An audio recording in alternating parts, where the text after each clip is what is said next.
Hey, what's up there, YouTubers? It's me again, Brian, aka Gamer55551, and I am back with a My 2 Cent Nintendo / gaming video for this week, for the week of March 10th to the 17th, 2024, where I take a look at a couple stories that caught my attention and give you my thoughts and my opinion about them. For those who may not be familiar, I'll basically be putting this video up on Saturday. I will be doing a live stream of Ghostbusters, the video game remaster, on my Xbox Series S. It will probably be on Friday, but I'll make sure I'll have it also recorded and try to put the video up soon. I'm fully aware the last time there were some issues with it. Hopefully I've ironed some things out, and hopefully this stream goes a bit better than it did last time. If you missed out the first playthrough, which wasn't a live stream, but I just did a playthrough of it though, I'll put, you can check the video out if you want to. I'll try to put up a card so you could take a look and see for yourself and everything like that. But anyway, as I mentioned before, we got 4 stories to cover, including Saber Interactive no longer being part of Embracer Group and all. Mario Day, or Mario 10 Day, happened on the Sunday for those who watched it and what was announced over there and all.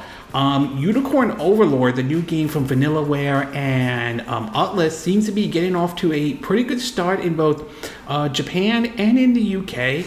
And of course, Activision Blizzard, or Activision employees, have now made the decision to officially unionize and everything like that. If you're interested where I got the links to these descriptions of the stories I'll be talking about, or links to where I got the sources of information, links will be in the description of this video, assuming you're watching this on YouTube.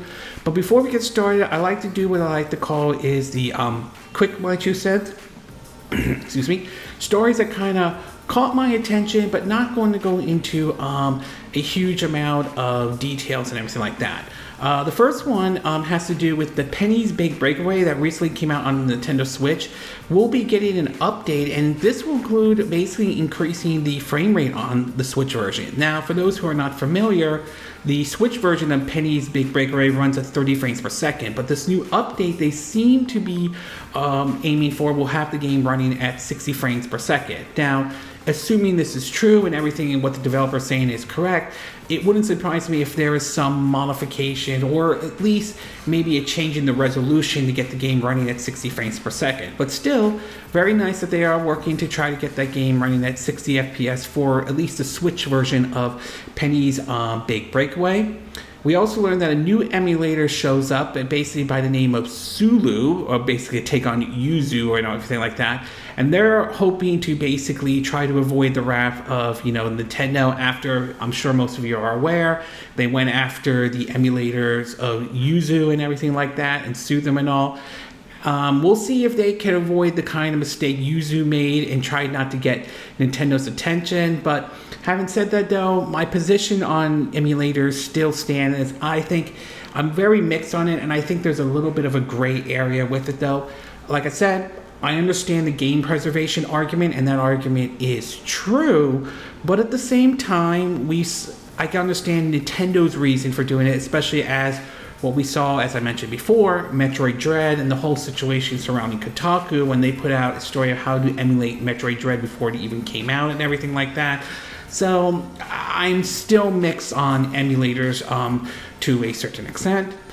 We also learned that Contra Operation Gula, if I'm saying the name correctly, will be announcing some updates for the Nintendo Switch and everything like that. It'll be very interesting to see what this update does and whether it will bring some issues that the Switch version seemed to have had when the game came out. There are apparently some folks, supposedly the claim is that it's not running very well or everything like that. So we'll have to wait and see if for the Switch version, if they make some changes to make the game run better and everything like that. We also, last but not least, learned that Shadows of the Dam, the remastered game that Suda51 is working on, will basically be, I think, at PAX East 2024, and we'll probably get, and it's possible they might release a new title or show off a new title, but still, it's nice to see Shadows of the Dam is getting a second chance and everything like that. I thought that was a fun game when I originally played it back on the PS3 and everything like that. And it's still a good, third-person shooter. It's made by the same folks. Has some of the stuff some of the third-person mechanics very similar to those who played any of the other third-person games, whether it's like Evil Within or the original Resident Evil 4, to be exact though. So certainly nice to see this game is getting a second chance. Again, no word on any systems yet though. I'm hoping this does come to the Nintendo Switch, but time will tell if that will happen or not. And in the movie and TV show part of the Quick My 2 Cent, we had the first trailer show of the Crow reboot, or Crow 2024, and I would say I'm going to give them the benefit of the doubt on this one. I mean, this one could be good or anything like that, but still, I think that's going to be a tough hill to climb, especially the 1994 classic that I think a lot of people liked and enjoyed. So this one's we'll see how this one plays out. Some are saying it's kind of like John Wick to a certain degree, and may not be a bad thing, but time will ultimately tell. Right now, it does seem to be based on the likes and dislikes from the trailer, at least on YouTube. It does seem to be that there is kind of a mixed response to it, but time will tell whether or not that changes or not at all. We also saw that basically Michael Keaton was interviewed and everything like that, and of his appearance at the Oscars, especially when Danny DeVito and Arnold Schwarzenegger were up on the stage. Both of them were sort of basically making fun of Michael Keaton, talking about how they were killed off by Batman, although Arnold Schwarzenegger talked about how Batman defeated him with love, referring to Batman and Robin, where basically we know what happened to Danny DeVito's Penguin in Batman Returns and everything. So it was certainly a neat appearance and everything like that. I thought that was kind of a funny clip. That and the one with John Cena and Jimmy Kimmel, of John Cena like streaking and everything like that. That was something right there and all. We also learned that Sakura Rise in Ruins, a game that was originally released on the Switch and other platforms by Xseed, will be getting an animated series this year, which is certainly nice. We've been seeing a lot of shows or games get their own, like I said, get their own shows or basically, their movie and everything like that. So I'll be very interested to see how this one is and all. We also learned that the writer by the name of Christopher Yost has been confirmed to write for the upcoming Pac-Man movie, which is I'm not sure how that's going to play out and everything, but time will ultimately tell, and we'll see how that one does and all. We also learned that the Super Mario Bros. Movie will be returning to the cinema this year. In other words, it seems like Nintendo and Illuminations wants to see if people are willing to come back to the theaters to see it again and everything like that, considering we're coming up to the 1-year anniversary since the release of the Super Mario Bros. Movie. Not sure people will come back to the theaters. We won't know if that happens or not, but we've seen this situation before. I mean, in 2015, when Jurassic World came out, that did very well in the theaters after it ended its run, and then Universal decided to put the movie back in theaters again, to be exact. So, I mean, we'll see what happens. Maybe we'll see a similar scenario like that, or maybe not. We also learned that there were reports about whether or not Roseanne Arnold will be coming back to the Connors and everything like that. For those who are not familiar with it, she was, I believe, taken off the show after making what was considered to be inappropriate and offensive tweets and everything like that. And signs seem to indicate that she probably won't be coming back to the Connors or anything like that. We also learned that basically Invincible Season 2, Part 2 will be happening this week, I believe March 14th. There were some issues about how it was like broken up into 2 parts and everything like that. It was an interview by the director that they brought up, but in either case, I'm looking forward to seeing the rest of Season 2 of Invincible.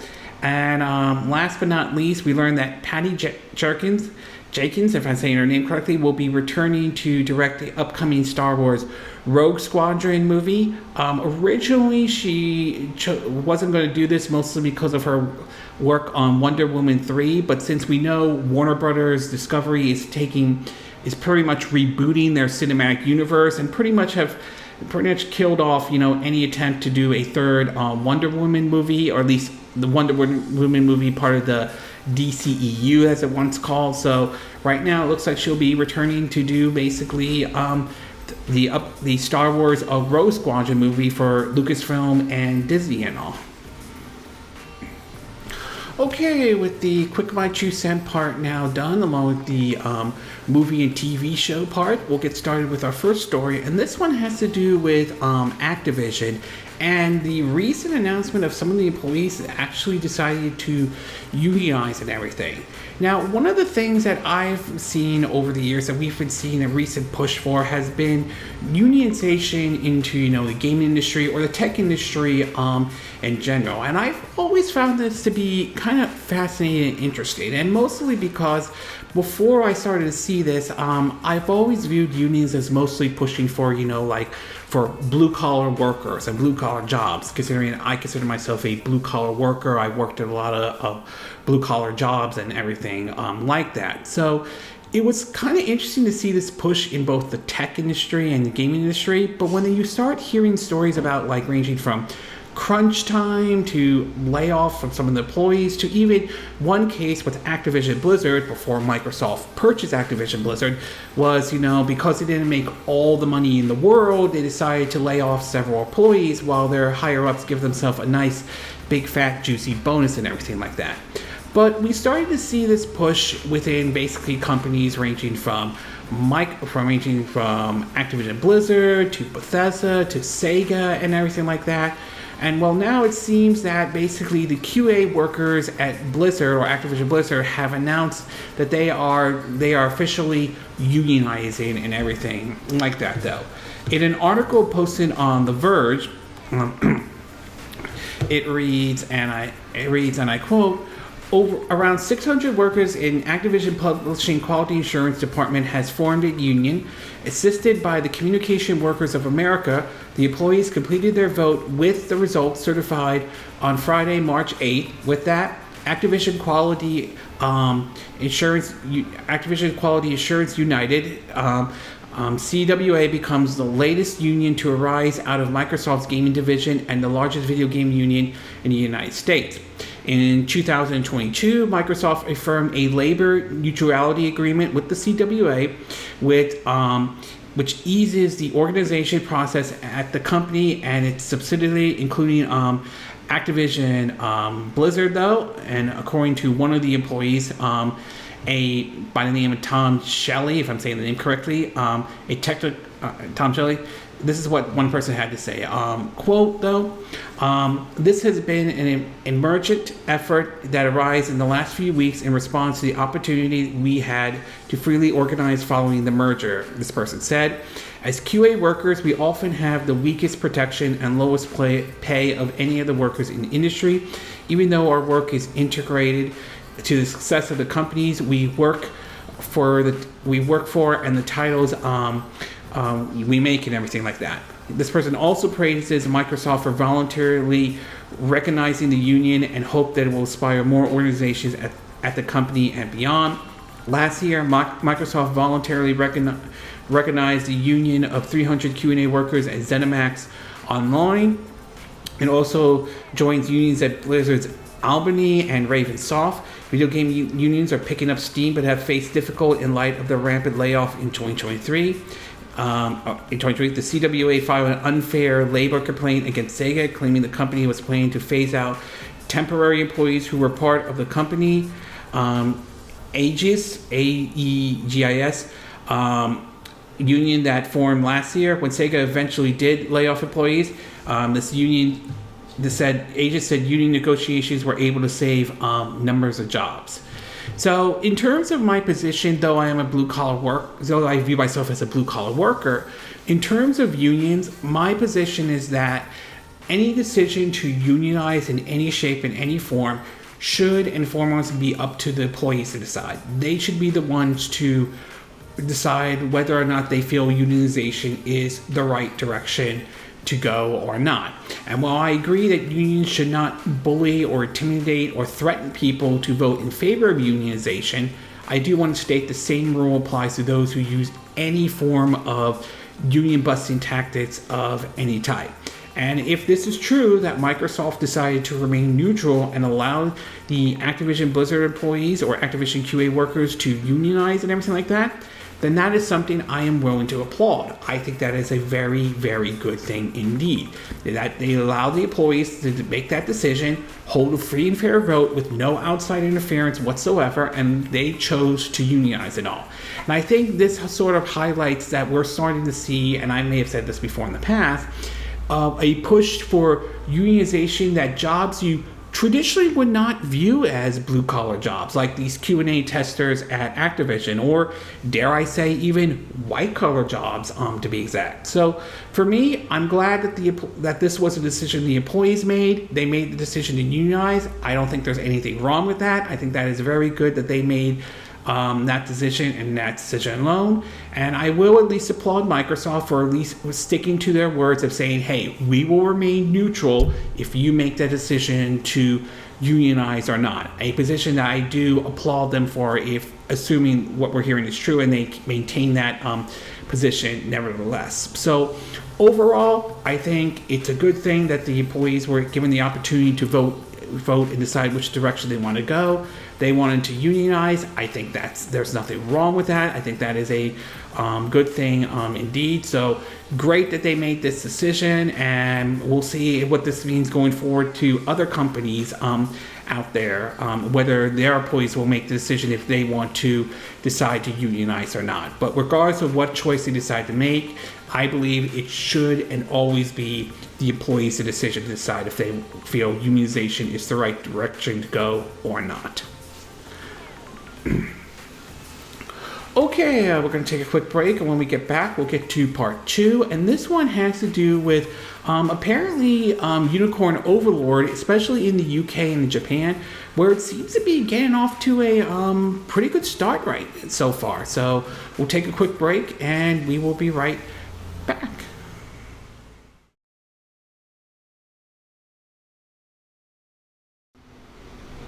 Okay, and we are back with part 2 of my 2 cent video for this week. And for this one, we're going to be taking a look at Unicorn Overlord. And supposedly it seems to be getting off to a pretty good start, depending on either the UK and Japan. Now, the game came out last week. For those who aren't sure about the game, though, there is a demo available. I'm currently going through the demo before getting the main game and everything like that. And I will say I like what I'm seeing. I do enjoy Vanilleware's games. They can be fun and enjoyable, to be exact, though, especially their unique 2D art style and everything like that. But it does seem to indicate that basically what we're hearing out of Japan and UK is that this game seems to be catching on, and certainly catching a lot of people's attention, which is sort of interesting to me, because Vanillaware games can be sort of like often viewed as sort of a niche title, but nevertheless, it's definitely nice to hear this game certainly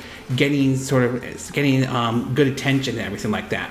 In terms of how well it's doing in certain places across the world, basically, according into the UK, it's basically entered in at number 7 so far. And in terms of the breakdown of which systems which has gotten the most, interestingly enough, in the UK, it has 60% of Unicorn Overlord sale came to the Switch. This is a physical version, with the PS5 at 34% and Xbox at 5%. Although this is probably based on physical, it'll be interesting to see what the split is on the digital side. But still, nevertheless, that's pretty good for a game to that's pretty good, at least at number 7.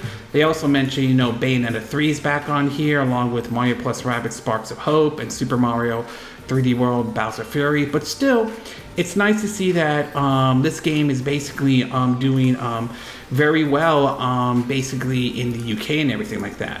Over in basically in Japan, at least according to my Nintendo, it seems as though the game is definitely off to a good start, and basically it's at number 1 on the Japanese sale charts. Now, in terms of which position the game is, here's where it breaks down.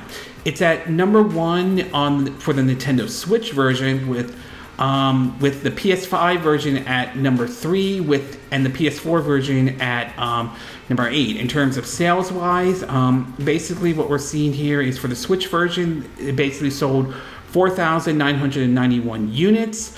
In terms of the PS5, it sold 24,398 units. And as far as the PS4 version, it sold 8,797 units. So not bad for the game. Not bad for the game in terms of where it was in the UK and in Japan. Obviously, we'll have to wait and see basically how it does the next week and everything like that. But still, very nice to see this game getting off to a very good start. Now, for me, the big one is probably going to be how does it fare well here in the US and everything like that. And I'm still trying to wait to see exactly how it does here, especially in the Satana charts when those officially come out. And it will be very interesting to see which version of basically of Unicorn Overlord sold the best or everything like that.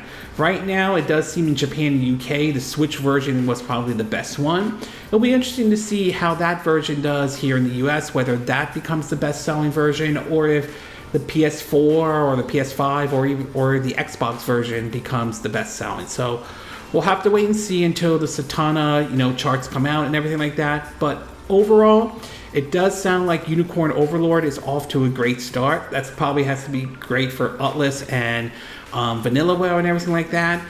Seems to be doing fine in UK and in Japan. But I think the big one, to me, the big one's going to be how it fares here in the US and all. Okay, we're going to take a quick break. When we get back, we'll get to part 3. And this one will be basically Nintendo hosting, Mario Day and everything, which happened on Sunday. So we'll take a quick break and we will be right back.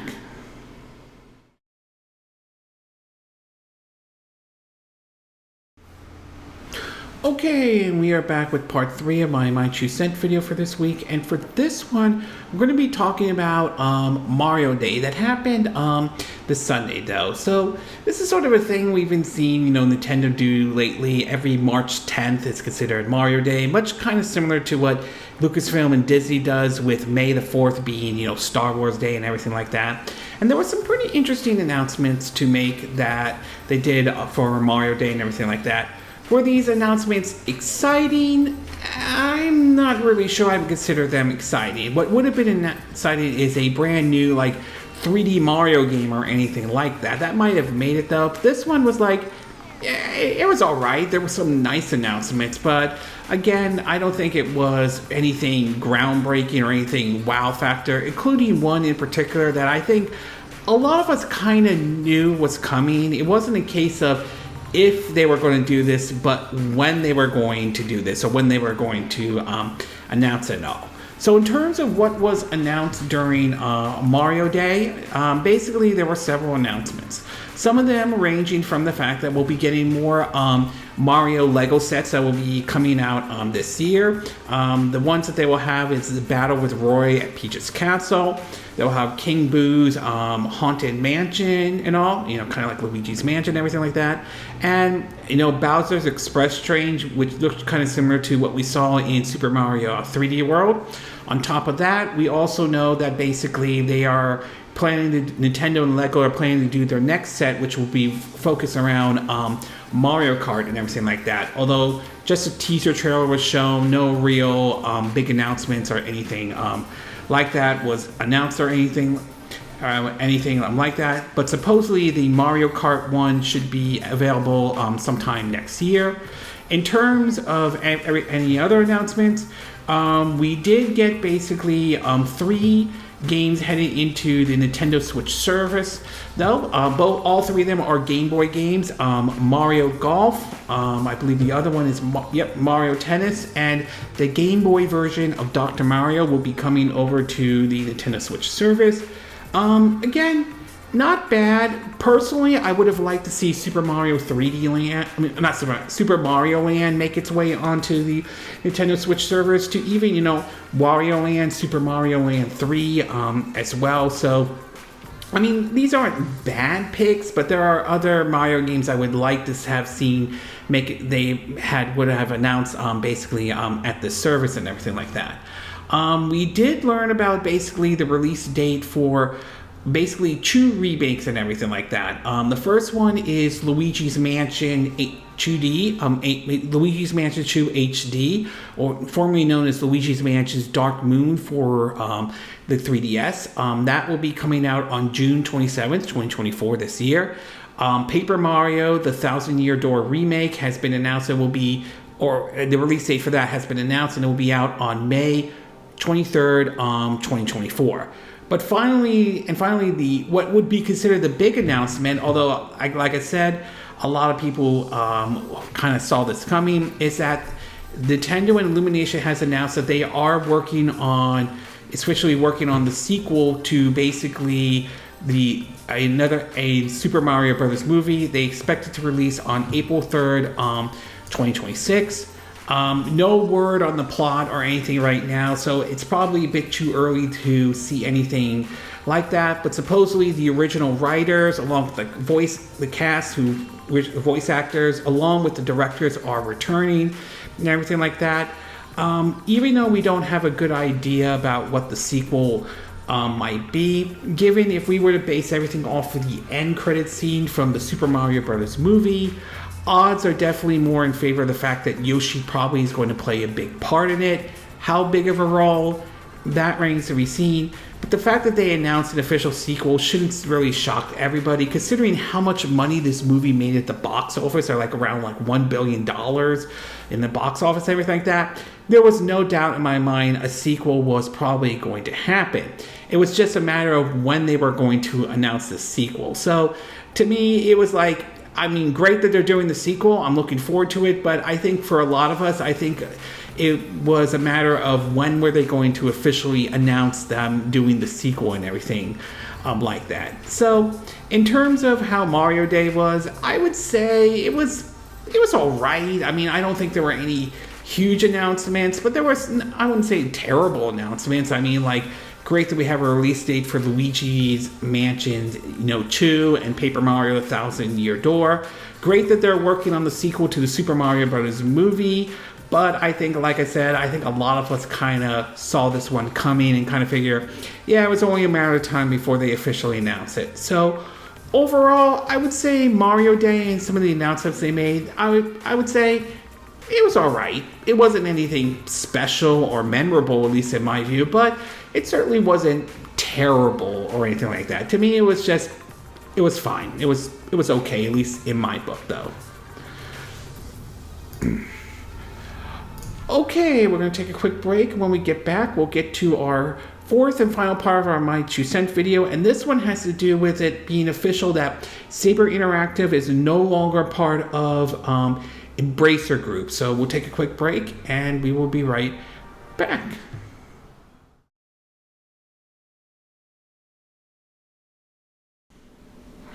Okay, and we are back with our fourth and final part of our My 2 Cent video for this week. And for this one, we're going to be taking a look at Saber Interactive and basically their relationship with, Embracer Group and everything like that. Now, ever since basically last year when we basically learned about a major deal, supposedly with Saudi Arabia, that Embracer Group was trying to get to, fell apart very quickly. Embracer has been kind of in a very bad spot.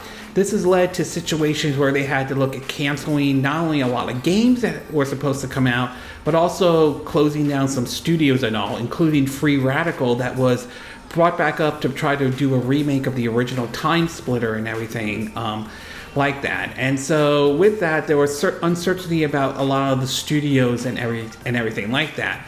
One of those was with basically Saber Interactive. And recently there were basically signs indicating that Embracer Group may sell Saber Interactive, as Saber Interactive had removed the logo of them being part of Embracer Group and everything.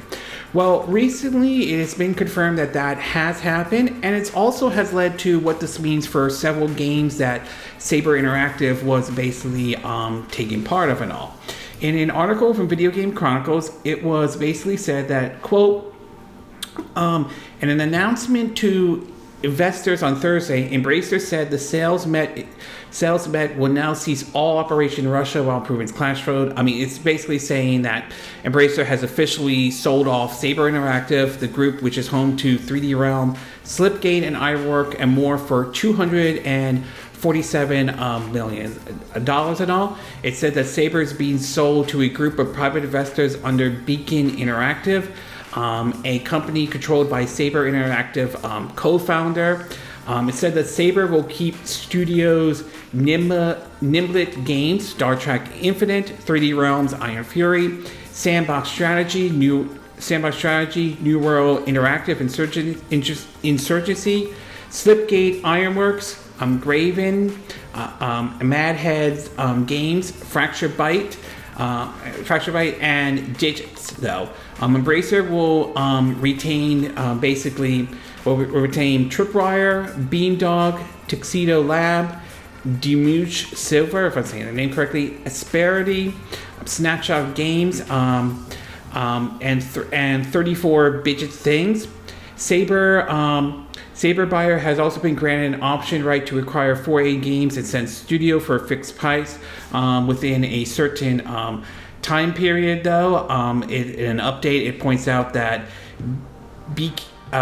Beacon intends to exercise an option to acquire 4A Games, Metro, and Zen Studio pinballs, which will see a total value of the deal rise to around 500 millions and everything like that, though. They also point out that long-term licensing and publishing rights to all current and future PC console games in the Metro franchise are held within Embracer's Planzos group. These rights will not change regardless of whether the option rights are exercised, it's said, and everything like that.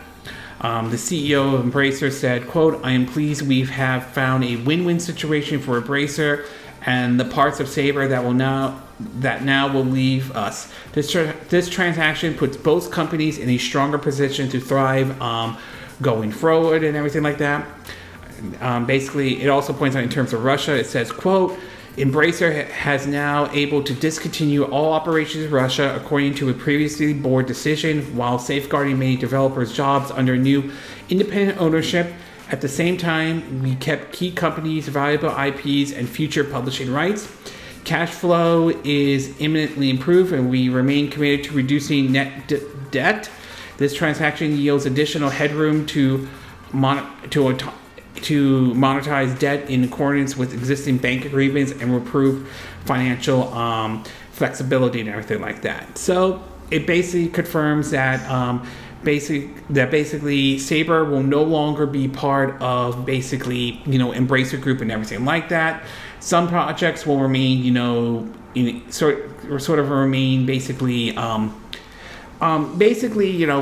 continue to work as a joint between both companies, but it does seem like Saber is no longer part of Embracer. But this also has led to certain suggestions about what about some of their other games, like, the rumored Star Wars, or maybe other games that Saber might be working on at a time before they split with, Embracer and everything like that. Well, according to Saber, COO has confirmed about the status of 3 games that after Embracer sales, though. They have confirmed that games like Warhammer 40,000, Space Marine 2, John Carpenter's Toxic Commandos, and Jurassic Park Survivor are all still in the works. So it doesn't seem like those games have been canceled or anything like that, so they're still in the works nevertheless. Another game that kind of has been wondering what is happening to that one, it seems as though that Embracer has suggested that the KOTOR remake, while still coming, won't be out over a year. For those who are not familiar, though, it was announced, I believe either last year or 2 years ago, that Asperity would be working on a remake of Star Wars Knights of the Old Republic. However, after supposedly a vertical shot was shown to Sony and Embracer, and apparently it did not live up to the expectations that at least they wanted and everything like that. So Asperities was taken off the project, and I believe some folks were fired, and it was handled to Saber Interactive. As far as what's going to happen to this project, it points out there were some questions asked to Jason Schreider, and he believes that yes, the game is still going with Saber, though. KOTOR is still expected to be a jointly held asset between the company and everything like that. There was questions asked if this was one of the previously AAA games based on the license and all. Jason Schreier responded saying, must be, it's the only game that fit. Not sure what kind of deal they struck there. So it does sound like basically Star Wars of the Knights of the Old Republic remake isn't canceled or anything like that. And it's still going to be a joint project between Embracer and Saber, but it does sound like we're probably going to be years away before that game basically is even going to come out. It says that it won't be out in over a year, could be longer. Clearly, it's possible they may have restarted the project and everything like that. So, obviously, KOTOR isn't dead. It's still alive, but we're probably going to be waiting a bit for that game. So, overall, it does seem like it's official. Saber Interactive is no longer part of basically Embracer Group. Hopefully, this means that Saber Interactive doesn't have to worry about, any layoffs or anything like that. It'll be very interesting to see what Saber does now that they are not part of Embracer Group and everything like that. And it will remain to be seen if Embracer Group can fix their image and all, because ever since that Saudi deal fell apart, they have really been hit hard and everything like that and all. Okay, this concludes this My 2 Cent video for this week. And again, these are my opinion. What are yours? What are your thoughts about these Q&A employees at Activision unionizing? Do you think this is a good thing indeed? Do you think we could see more developers, try to unionize and everything like that? Could we see that start to happen and all? What are your thoughts about Unicorn Overlord entering at the UK charts at number 7 and at Japan's charts at number 1? Do you think this is a good thing? Do you think this is a sign to indicate basically that it could do well here in the US? And do you think which version do you think will probably sell more if that happens? Do you think the Switch version will sell more? Do you think the PS4, PS5, or the Xbox version might sell more? What are your thoughts about what was announced during Mario Day? Were you pleased with some of the announcements that were made? Were there some games or some stuff you think they could have announced during Mario Day and all?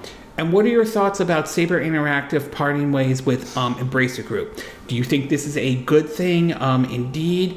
Do you think this will be good things for Saber Interactive and all? Do you think this could help, Embracer Group in any way?